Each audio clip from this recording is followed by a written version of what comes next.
It's my great pleasure to welcome you also in the name of our ESBG President, Dominique to this 2023 Financial Education Conference dedicated to youth.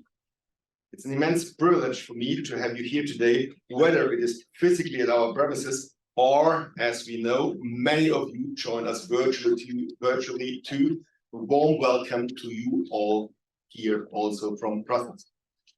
I would also like to extend my gratitude to all panelists joining us here today. I'm particularly grateful to welcome from the authorities Montserrat Martinez Pereira from the Spanish National Securities Market Commission, Gabriela Ramos from UNESCO, Anu Reyes from the Bank of Finland, Miris Larbe from the OECD, Magda Bianco from Banca d'Italia, Noemi Papp from the European Banking Authority, and last but not least, Director Marcel Haag from the European Commission.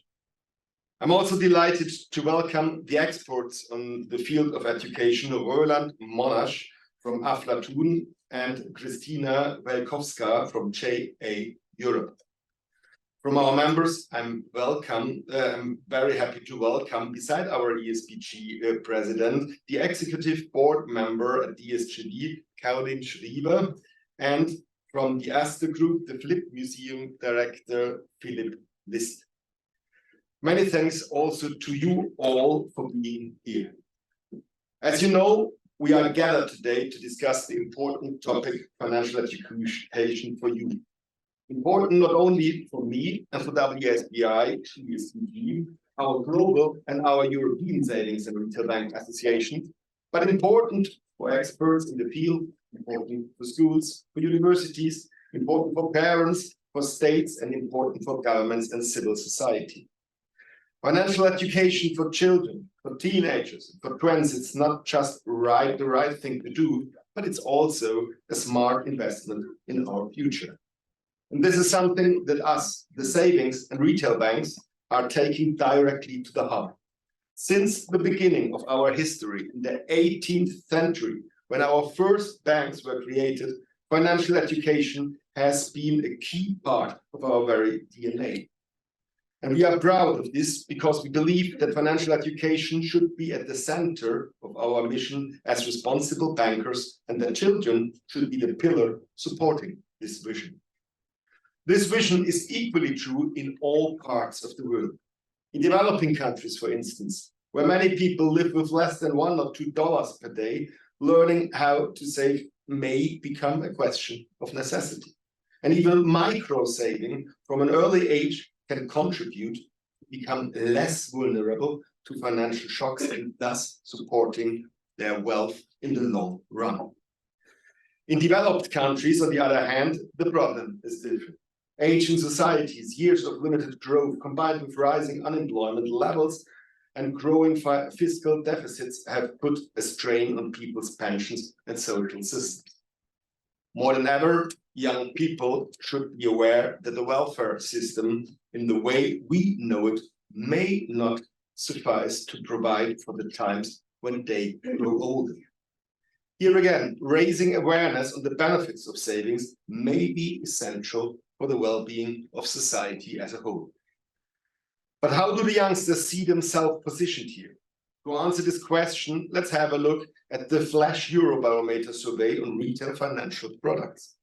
The survey results show that young people are less confident than older generations when managing their personal finances. At the same time, young people are more attracted to riskier financial instruments such as crypto assets.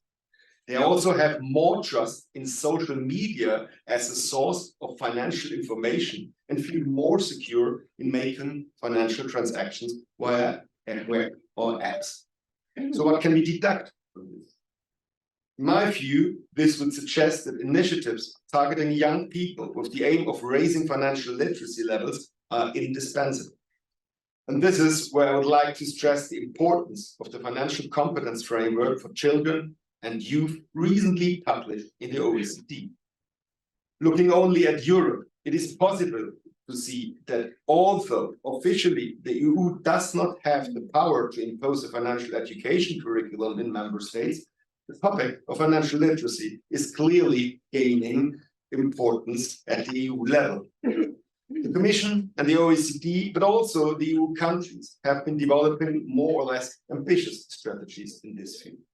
On our end, savings and retail banks all around Europe and all around the globe are active through the organization of regular events promoting financial education, including, for example, the Global World Savings Day on 31st of October each year. That, by the way, was established by our Worldwide Savings and Retail Banking Association exactly 99 years ago at the 30th of October 1924 in Turin. This was the same day when the Global Association for Savings and Retail Banks, our WSBI, was established. Furthermore, our European Association, ESBG, organizes, together with several of our members, European Stock Market Learning Initiative for youth to simulate investing in stock exchange and learn how to invest wisely.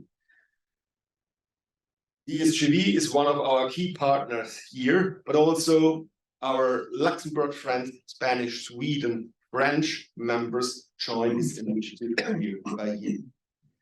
ESBG works to ensure that financial education is discussed at the EU level and included in EU legislative texts, so credit providers are required to ascertain that their customers understand the product they are buying and its associated risk.